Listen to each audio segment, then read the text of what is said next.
విషయాలు చెప్పలేకపోతుంది. అది చెప్పలేనంత వరకు ఈ ఉద్రిక్తత కొనసాగుతుంది.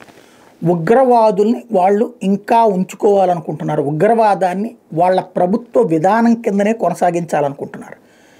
అది ఉంటే కనుక అది ఎప్పటికీ ఈ పరిస్థితి ఇదివరకు మళ్ళీ చూసి చూడనట్టు ఉండే పరిస్థితిలో భారతదేశం లేదు. ఉగ్రవాదుల్ని కాశ్మీర్ వంకబెట్టి భారత్లోకి పంపిస్తే ఇదే జరుగుతుంది. కాశ్మీర్ విషయంలో ఆశ వదులుకుంటారా లేదా, పిఓజేకేని కూడా తీసేసుకోవాలా, ఇది నెంబర్ 2.